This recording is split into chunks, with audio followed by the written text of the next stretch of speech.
这是一份来自公元3026年的文明修复档案，人类文明档案第6期，编号 A21006，研究对象一种被21世纪人类称为穿山甲的鳞甲目哺乳动物，它是有记录以来被走私数量最多的哺乳动物。我们在海关基斯数据库中发现了它。2016年到2024年间，全球查获的穿山甲及其制品折合超过50万只个体，而这只是被截获的部分。据估算，仅在非洲大陆，每年约有270万只穿山甲被猎杀，大约每3分钟1只。它是地球上唯一一种全身覆盖鳞片的哺乳动物。全球共有8个物种，4个分布在亚洲，属于穿山甲属；4个分布在非洲，分属地穿山甲属和树穿山甲属。8个物种全部被列入 IUCN 红色名录，从易危到极危不等，没有一个例外。它是一种独居动物，昼伏夜出，没有群体行为，没有领地叫声。它唯一的社交是交配季节短暂的相遇。它的食物来源极其单一，蚂蚁和白蚁。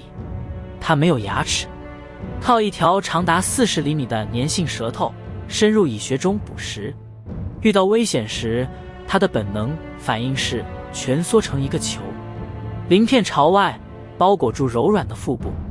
这个防御策略在自然界中运行了数千万年，豹子和狮子都难以打开它，但面对人类，这个策略彻底失效。全成球的穿山甲，猎人只需要弯腰捡起来，放进袋子里。那么，人类要它们做什么？答案藏在鳞片里。我们对查获的鳞片样本做了成分分析，结果非常简单：角蛋白。角蛋白是一种极为常见的结构蛋白，人类的指甲、头发、犀牛的角都是角蛋白。穿山甲的鳞片在化学成分上和人类咬掉的指甲没有任何区别，但在21世纪的部分地区，传统医学体系认为穿山甲鳞片具有药用价值，通乳、消肿、排脓，这些功效从未获得现代科学的证实。需求驱动了供给，亚洲的穿山甲种群率先崩溃。当亚洲的供给枯竭，贸易网络转向非洲，跨洲走私路线建立起来，从西非到东南亚，从中非到东亚。我们在港口记录中发现了大量激获清单，一次查获数吨鳞片，1吨鳞片大约对应数千只穿山甲的生命。2014年前后，国际保护组织开始将穿山甲称为世界上被走私最多的哺乳动物。这个标签一旦出现，再也没有被摘掉过。但变化也在发生。2020年，中国官方将穿山甲从传统药典中移除。同年，穿山甲被升级为国家一级保护动物。这意味着任何捕猎、收购、运输穿山甲的行为都将面临严厉的刑事处罚。这是一个重要的信号。全球最大的穿山甲制品消费市场之一正在主动关闭需求端。2016年 CITES 濒危野生动植物种国际贸易公约将全部8种穿山甲列入附录1，完全禁止商业性国际贸易。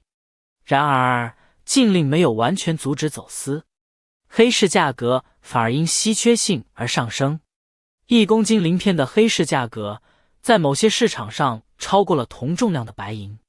这是一个我们反复在21世纪物种数据中看到的模式。保护升级，价格上涨，走私不减反增。法律和市场之间存在一个无法轻易弥合的缺口。1000年后回看，最让研究团队沉默的是一个进化层面的悖论。穿山甲的鳞片是自然选择赋予它的唯一武器，几千万年的演化只为了这一层铠甲。它没有毒液，没有速度，没有锋利的爪牙，它只有蜷缩，只有鳞片。而恰恰是这层铠甲，让它成为了人类贸易链上最被觊觎的猎物。进化给了它最好的防御，人类把这个防御变成了它的死刑判决书。我们在档案里保存了一段影像，一只穿山甲在夜间的红外镜头里缓慢行走，它用长长的舌头舔食以学。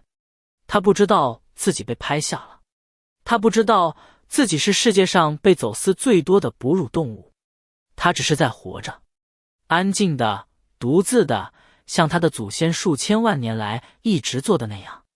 如果你生活在那个年代，你可能一辈子都没见过一只活的穿山甲，但在你不知道的某个夜晚，它正在某片丛林里蜷成一个球，用铠甲保护自己。